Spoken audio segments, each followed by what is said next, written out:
Hi viewers, ഇന്ന് നമ്മൾ ഉണ്ടാക്കാൻ പോകുന്നത് കടല മസാലക്കറിയാണ്. വെള്ള കടലയാണ് അതിന് വേണ്ടി എടുത്തേക്കുന്നത്. അത് ഉപ്പ് ചേർത്ത് നന്നായിട്ട് വേവിച്ചെടുത്തിരിക്കുന്നതാണിത്.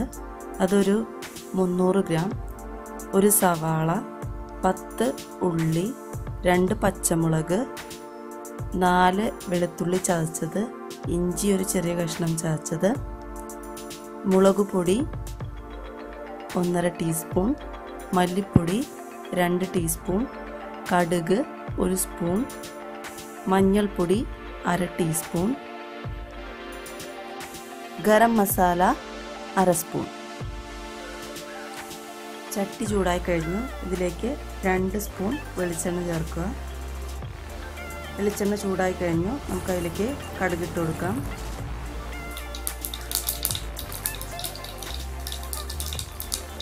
സവാളയും ഉള്ളി,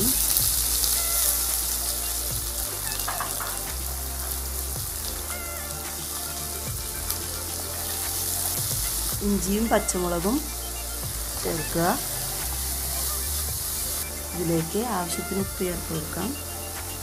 നമ്മൾ കടല വേവിക്കാൻ വേണ്ടി ഉപ്പ് ചേർത്തിട്ടുണ്ട്, അതുകൊണ്ട് കുറച്ച് ചേർത്താൽ മതി. ഇതിലേക്ക് മല്ലിപ്പൊടി 2 സ്പൂൺ, മുളക് പൊടി 1.5 ടീസ്പൂൺ, മഞ്ഞൾപ്പൊടി 1/2 ടീസ്പൂൺ. നന്നായിട്ട് ഇളക്കുക. മസാലപ്പൊടി ചേർത്ത് കൊടുക്കുക. ഇതിലേക്ക് നമുക്കിനി കടല ചേർത്ത് കൊടുക്കാം.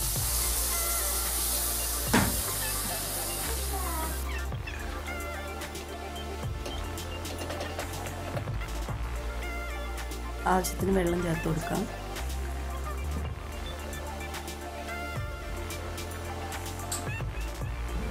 അവസാനമായിട്ട് അല്പം തേങ്ങാപ്പാൽ ചേർത്ത് കൊടുക്കാം. നിങ്ങളെല്ലാവരും വീട്ടിൽ ട്രൈ ചെയ്യണം. വളരെ സിമ്പിളാണ്. അങ്ങനെ നമ്മുടെ മസാലക്കറി റെഡി ആയിട്ടുണ്ട്. നിങ്ങൾക്ക് എല്ലാവർക്കും ഇഷ്ടപ്പെടും. എല്ലാവരും ട്രൈ ചെയ്യണം. Thank you viewers. Thanks for watching. Have a nice day.